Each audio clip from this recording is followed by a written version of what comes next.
Alors chers amis, nous sommes aujourd'hui au monastère du Barou.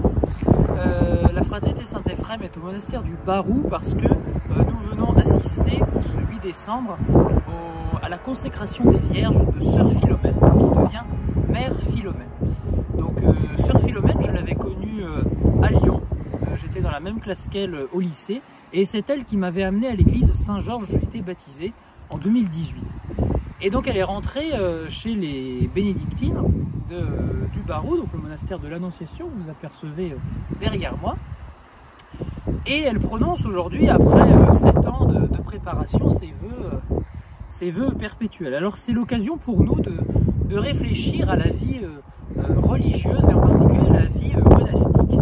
Vous voyez, les moines, ils décident de quitter le monde, mais bien que monos veuille dire seul, ils se retirent pour trouver Dieu plus intimement.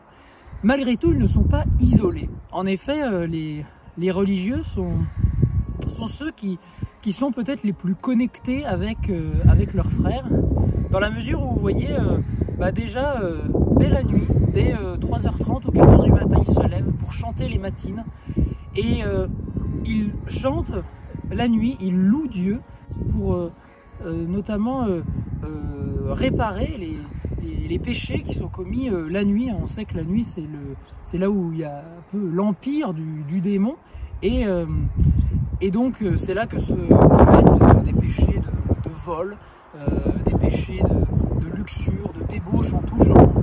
Et puis ensuite, quand le soleil se lève, eh bien c'est le début de la journée où les gens vont travailler, et les moines chantent les psaumes qui vont louer la gloire de Dieu, louer la création. Le soleil se lève et vient donner la vie à la nature, le soleil qui sera utile pour que les fruits de la terre poussent et nourrissent. Et puis ensuite, l'astre d'en haut arrive au zénith, et puis les offices continuent tout le long de la journée, jusqu'au déclin de cet astre qui symbolisera, lui, les vanités, la vanité de ce monde. Et tout au long de cette journée, les moines chantent tous les psaumes. Et ces psaumes, écrits majoritairement par David, nous parlent de tout ce que l'âme humaine peut vivre. Donc à la fois l'action de grâce, mais aussi l'affliction. Et ce qui ne sont pas forcément les états d'âme du moine à ce moment-là. Mais justement, quand le moine ne va pas bien et qu'il chante la gloire du Dieu, eh bien, il va justement s'unir avec tous ses frères qui chantent la gloire de Dieu de par le monde. C'est toute l'Église qui fait jaillir cette prière pour Dieu.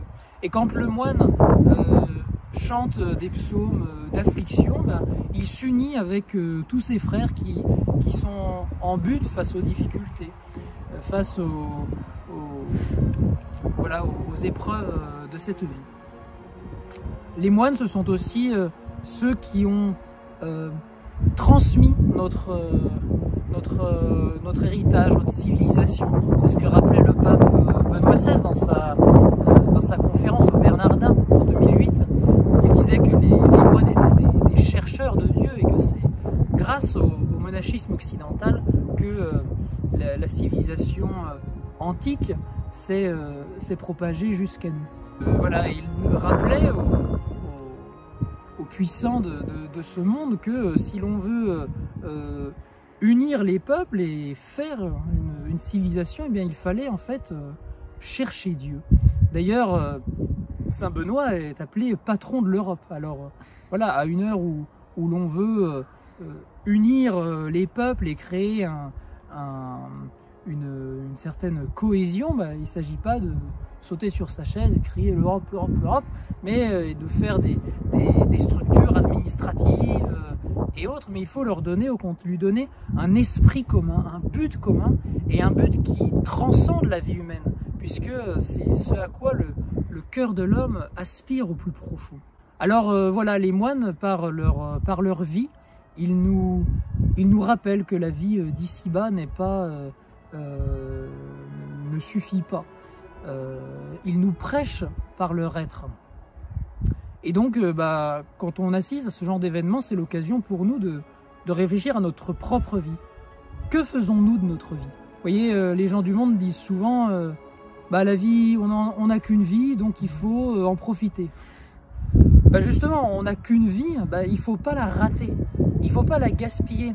Il ne faut pas la gaspiller dans toutes sortes de vanités, dans des niaiseries.